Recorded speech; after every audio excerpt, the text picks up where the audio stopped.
All right, everybody, welcome back to the #1 television program in the entire history of the universe.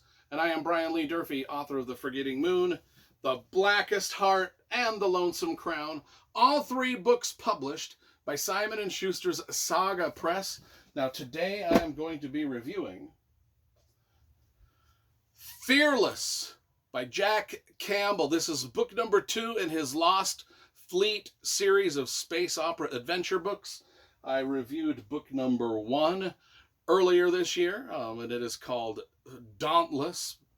And then I also reviewed book number 1 in the spin-off series, which is The Lost Stars Tarnished Night. So I've reviewed this one, I've reviewed this one, and now I am reviewing this one here. So anyway, we've got a few of these Jack Campbell reviews up on the channel. And so this Lost Fleet series, I think it's about 15 books in or something. I think so now I'm to book 2. I still haven't decided if I'm going to buy all the rest of them. Likely I will, because I really enjoyed this. So far I've enjoyed all 3 of the books that I've read. So let's talk about the cover first, because you know I love graphic design and cover illustration. The cover is adequate. It's done by an artist named Pat Turner. Now, book number 1, which I think has a much better cover. I wonder if it's the same artist. Let me look and see.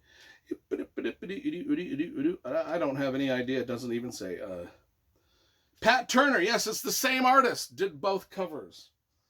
I just happen to like book 1 cover a little more than the book 2 cover. Anyway, enough of that nonsense. Let's get to the book review. One of the things I did notice about this is on the back side of both books,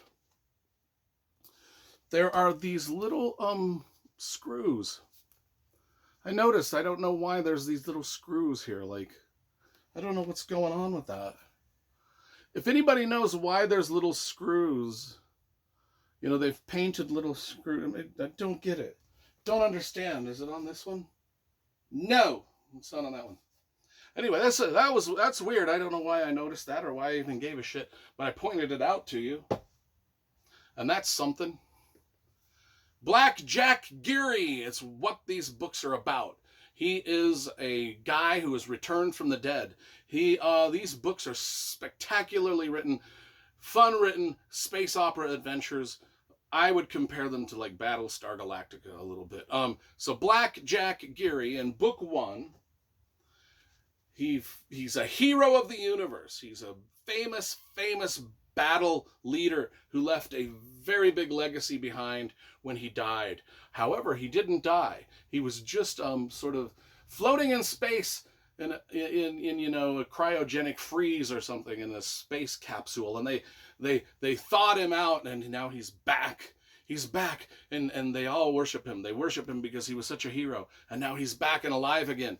But that causes problems, and we're going to talk about that, because even though they kind of hero worship the guy, and they make them his...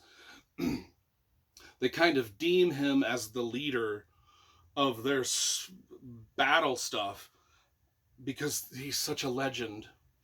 But yet they don't want to listen to any of his advice, which is a problem. It's a problem. So anyway, in this book... Things have happened in book 1. Now they are on the run. The fleet is on the run. There's a fleet of battleships, and they're fleeing. They got their asses kicked in book 1.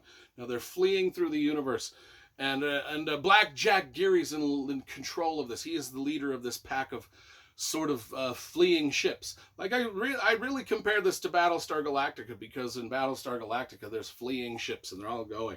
But anyway, Black Jack Geary, he has convinced everybody that it's better to flee closer to the center of where our enemy lives than further away. But anyway, he's got some reasons for this, but it causes strife throughout, because people are like, why?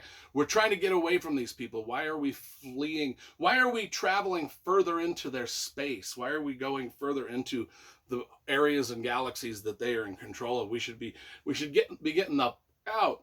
And he's like, you know, I am the leader, you follow me, because he's got reasons. Now it's kind of the syndicates versus the alliance. Now he's part of the Alliance. The Syndicates are the bad people. They're not aliens. They're not weird creatures. They're just, the Syndicate is basically like this power-hungry cabal of big, huge companies that also wage war. It's as if it would be like this. It would be like all of our big major companies like Microsoft or IBM or Facebook or Twitter or any of the oil companies, or just all of our big companies. If not only they were big companies, but they actually had warriors and they made weapons and they fought each other and all that stuff, like actual war. And well, the Syndicate is a group of all of these people that reign terror economically and physically over the universe, and the Alliance is trying to break free from this. So that's the setup of the two sides. Black Jack Geary has come back to life. He is now in charge of this rebel fleet called the Alliance, but they get their asses kicked everywhere they go, so they're always on the run, much like in the Battlestar Galactica show. Now he's got his staple of crew members, which are all different type of personalities, let's just say. Now what they're headed towards a planet called Sutra, and because they find that there's some slaves on Sutra and they want to free the slaves. Anyway, there's an ambush. The bad guys are waiting for them. Black Jack Geary, he gives some commands that are ignored. This all happens within the first few pages. This is not spoilery. He gives some commands that are ignored, it's one of the things about this is Black Jack Geary is a hero. People hero worship him, but yet when he gives commands, they ignore it. And the reason they ignore it is because they've gone hundreds and hundreds of years of doing battle drills and stuff all the wrong way, but they can't seem to get that out of their head. They're like, well, that's not, I know that the captain just gave me this order, but that's not how we did it in the past. So let's just continue to do things the way we did in the past because that's comfortable. Even though we've got this order from our chain of command, well, and even though it's coming from Black Jack Geary, who I hero worship, I'm just still more comfortable doing the things and it gets people killed left and right. And Black Jack Geary is just like, oh my gosh, the hero worship me, which is awkward. But then when I give them orders, they ignore that, which is even hella more awkward. And so we got this play back and forth. And he's got like Johnny as his second in command who buys into his stuff. And Rioni is a co-president of the civilian force. She's like a civilian, not really part of the military or the Alliance, but she's a civilian. Being that she's a civilian, she kind of becomes the only confidant that Black Jack Geary has. Like kind of similar to Battlestar Galactica, Captain Adama and the president, anyway. In the midst of this thing that they're fleeing from, well, one of the things is they've captured the Syndicate hypernet, which gives them an advantage. It's kind of their key to a victory, and that's why the Syndicate is following them everywhere. When they rescue these slaves off of this planet, they rescue a guy named Captain Falco. Like I said, and all this happens within the first couple 20 pages of the book, so I'm not spoiling anything. But Captain Falco is kind of an idiot.